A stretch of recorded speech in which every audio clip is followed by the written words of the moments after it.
Hi everyone, I'm Ermijan M. Lagar, isang mag-aaral sa Central Philippine Adventist College.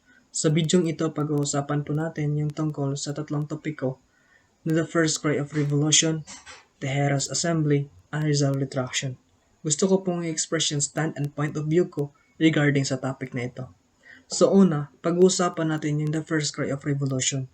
Ngunit pagbigyan natin ng tuon or pansin yung account ni Guillermo Mangsakay. Ayon sa account ni Guillermo Mangsakay, noong August 29 or August 26, 1896, nagkaroon ng isang malaking meeting or isang malaking ipon sa bahay ni Apolonio Samson. Nandun na yung lahat ng mga leaders ng katipunan upang pag-usapan ang unang hakbang nila laban sa mga Espanyol. Alam nyo, isa sa pinakapaborito kong hero ay si Andres Bonifacio. Dahil sa kanya nakikita ko yung katapangan at nakikita ko na isa siyang magiting na mandirigma at parang ang kanyang pinaglalaban ay hindi lamang para sa kanyang sarili at para sa kanyang pamilya, ngunit para sa bayan. Dahil sabi niya, ayaw niyang makaranas ang bagong henerasyon sa mga nakaranas, sa mga naranasan nila noon, na inaalipin ng mga Espanyol. So to make the long story short, sa meeting na yon ay may isang tao na nag-argue sa mga plano ni Andres Bonifacio dahil kulang sila ng mga armas, pagkain, para nagproblema sila kung ano yung mga gagamitin nila para sa pangipaglaban sa mga Espanyol. Ngunit naisip ni Andres Bonifacio na parang nawala siya sa kanyang mga yung anong tawag doon, parang nawala siya sa kanilang meeting or parang nawala siya sa pag-iisip niya doon dahil sa mga argument na narinig niya. Lumabas siya sa bahay. At doon, sinabi niya na sabay-sabay at pinapakita niya yung tapang sa kanyang mga member. Pinakita niya yung hindi sila natatakot na dapat puksain na nila ang kanilang pagiging alipin sa mga Espanyol. Pinunit nila yung sidula na kanyang daladala na nagbibigay sa kanila ng bilang slavery sa kanilang sarili. Alam nyo, dahil sa katapangan ni Andres Bonifacio, pinamunuan niya ang bayan. Pinamunuan niya yung mga tao upang makipagdigma laban sa mga Espanyol para sa kalayaan ng ating bayan. Alam mo, nakikita ko na si Andres Bonifacio ay ikararangal talaga bilang isang hero ng ating bayan. Dahil dugo at pawis ang kanyang inaalay para sa bayan, para mabigyan ng magandang kalayaan ang ating bayan. At dahil doon, sa pamumuno ni Andres Bonifacio, naging matapang ang mga tao. Kaya, naging unang government yung katipunan. At para sa akin, o siguro para sa ating lahat, si Andres Bonifacio ang kauna-unahang Pangulo ng Pilipinas. Siya ang unang Pangulo sa katipunan. Siya ang nagbibigay sigla at nagdagdag katapangan sa mga tao. So ngayon, pag-uusapan naman natin ang tungkol sa Tejeros Assembly. Yung tinatawag na Tejeros Assembly, ito yung pangyayari na naganap nung gustong gumawa ng mga tao na bagong government. Kasi ayaw nilang sumunod sa government na tinatawag nila na katipunan na pinamumunuan ni Supremo Andres Bonifacio. Kaya gumawa sila ng isang assembly at kasama na doon ang Supremo bilang isa na nagbibigay or bilang isang chairman sa kanilang assembly. Alam nyo, bago nagsimula ang assembly na yun, may kasunduan sila na dapat sang-ayunan kung ano man yung or kung sino man yung nabuto o sino man yung nanalo sa eleksyon. And to make the long story short, nanalo si Aguinaldo or si Emilio Aguinaldo bilang isang presidente or unang presidente ng Republika ng Pilipinas. Ngunit dahil si Andres Bonifacio yung nakakuha ng pangalawang maraming boto, sinabi ni Mr. Severino de las Alas na siya yung magiging vice-presidente. Ngunit marami ang hindi sumang-ayon nito. Kaya nagkaroon sila ulit ng butuhan para sa vice presidente. At natalo si Andres Bonifacio. To make the long story short, si Andres Bonifacio ay nanalo bilang Secretary of War.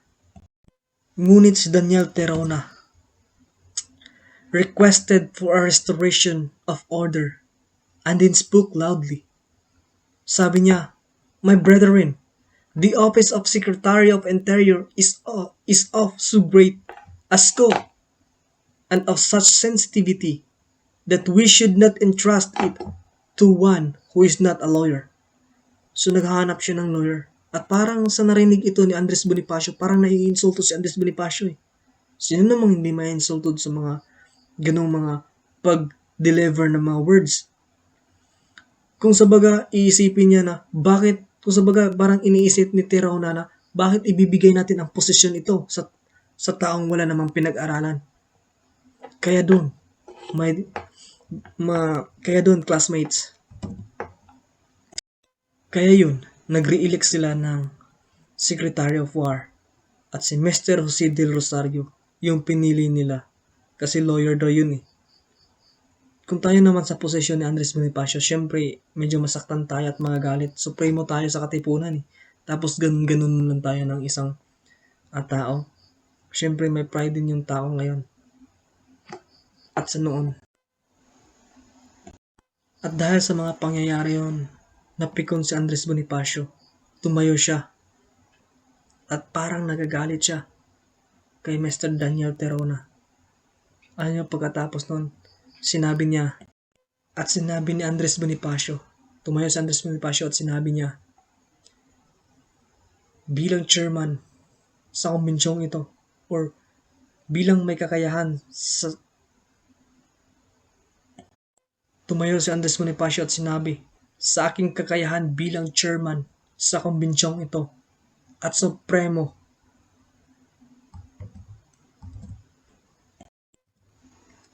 tumayo si Andres Bonifacio at sinabi niya, sa aking kakayahan bilang chairman ng konbensyong ito at bilang Pangulong Supremo ng Katipunan, dito ko diniklara na walang saysay at walang bisa ang lahat ng mga bagay na naaprubahan sa pulong na ito. Doon talaga natin makikita guys na nasasaktan si Andres Bonifacio.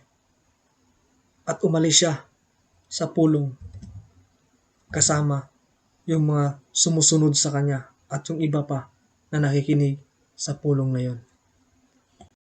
At ang huling topiko na ating pag-uusapan ay tungkol sa retraction ni Dr. Jose Rizal or retraction o Rizal retraction.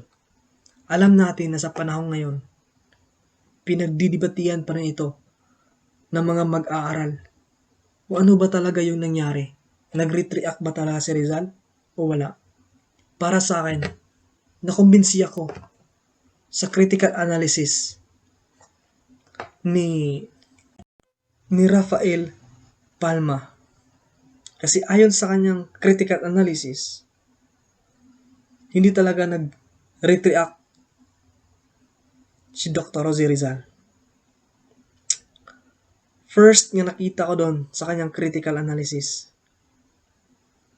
ay yung mga lumalabas sa newspaper ay hindi original na kopya ng dokumento. Pangalawa, nasabi sa critical analysis ni Rafael Palma, nung humihingi ang kanyang pamilya sa original na kopya ng dokumento ng retraction, wala silang maibigay. At pangatlo, hindi nagbigyan na magandang libing si Dr. Jose Rizal. Ayon doon ay nakalibing lamang siya sa lupa na walang cross. Kung talagang nag-retract siya, dapat nabigyan siya ng magandang libing sa mga Katoliko, di ba? Pangapat, hindi rin nabigyan ng mesa yung pagkamatay ni Dr. Jose Rizal. Parang binabaliwala lang nila. Panglima, hindi siya nailibing sa cemetery or Catholic Cemetery of Paco. Yun guys, makikita talaga natin na napaka-imposible na nag-retract si Rizal. Isa sa nagustuhan kong sinabi ni Rafael Palma sa kanyang critical analysis is what was the motive that could have induced him to adjure Masonry and reconcile himself to the rites of the religion which he had fought? Did he not realize that to do was to be a renegade to his own history? Yun yung tanong ni Palma, guys. Na kung nakipag laban si Dr. Jose Rizal, bakit siya susuko?